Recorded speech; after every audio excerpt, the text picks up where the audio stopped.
I got a bunch of questions on one topic this week. I thought I would talk about that, and hopefully it gives you something to move on with. I'm going to talk about practice. Now, of course, when I generally speak of practice, that's in and around breath practice, whatever that is for you.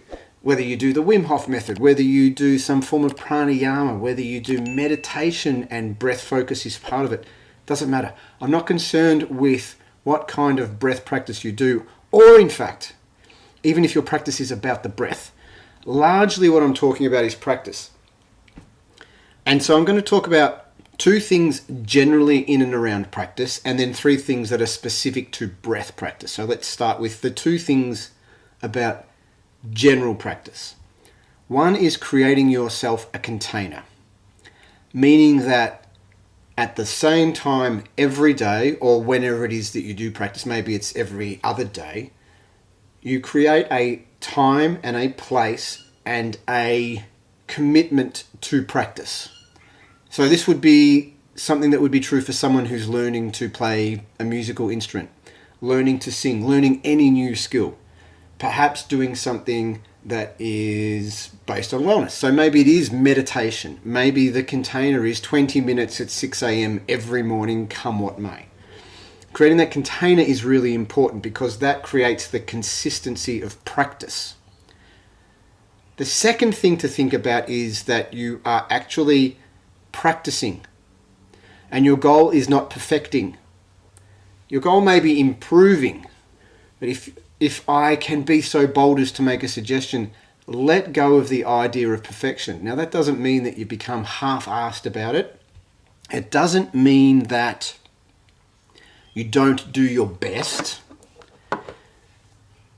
It means that you let go of having to reach a particular end point, because practice is not about the end point. It's about being with the practice, doing the work to get further along some kind of a path.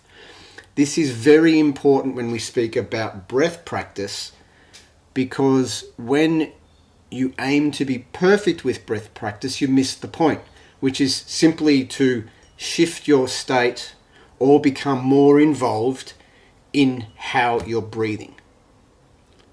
So, general tip number 1, create a container.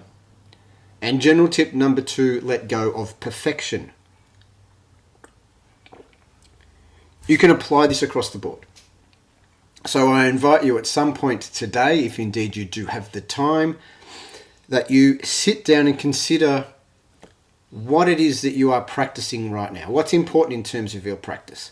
Maybe you have become disconnected from a practice. Maybe that's something like a martial art or a sporting pursuit, or you're trying to write a book. I don't know what it is. Create yourself a container, make it sacrosanct. It doesn't matter if the world is on fire, you sit on your cushion for 20 minutes at 6 a.m. and you meditate, or whatever it is for you. And perhaps, may I suggest, that you investigate your own perfectionist tendencies. Where are they getting in the way of you doing the work, creating the art, practicing and failing and getting better?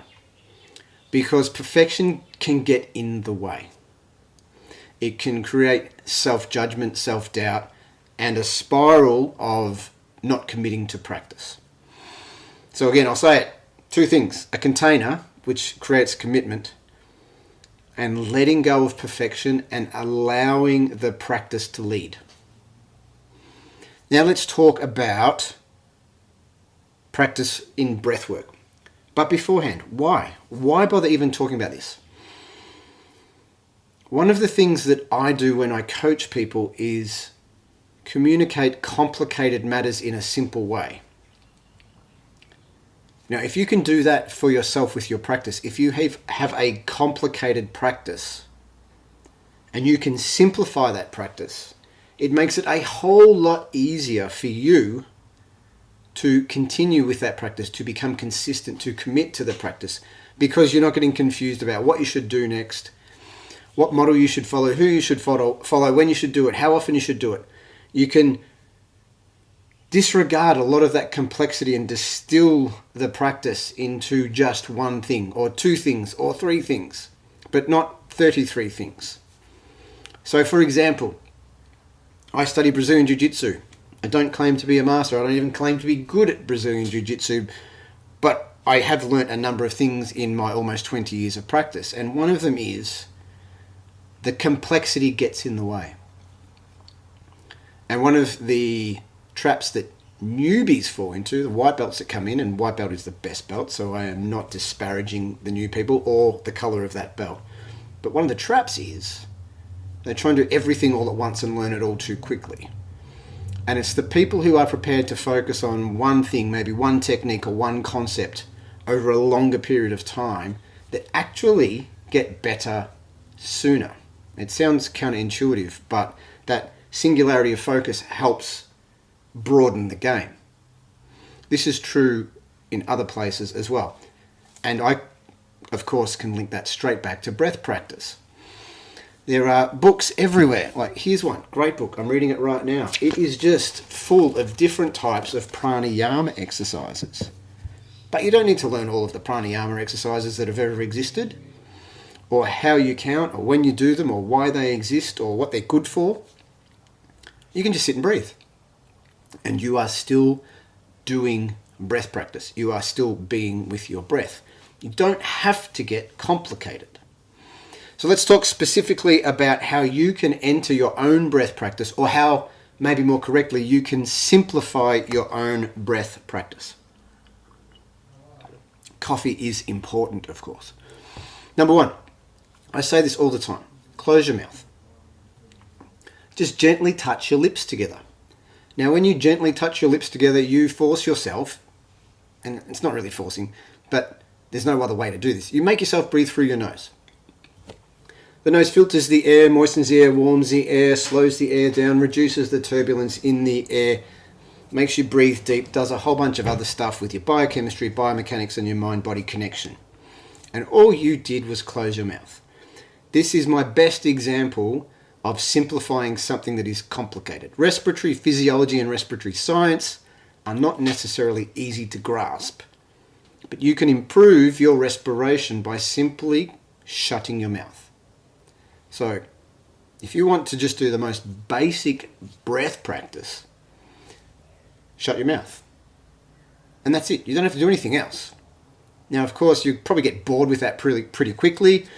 You'll probably wonder, well, what else is there? What more can I do? So let's add one more thing, but let's keep it simple. Simply focus on the sensation of your breathing. Now, you might wonder, what the hell does that mean, Adam? Okay, so let's even simplify it further. Feel the air going in and out of your nose. Create a singularity of focus just at that point where the air enters your body and where the air exits your body, and see what that feels like. Now, as you may know, soon as you start paying attention to something, that something is affected. There's that old saying, where the attention goes, the energy flows. And this is sort of like your attention goes to your nose, and maybe the energy of awareness goes there as well. But as soon as you focus on your breathing changes.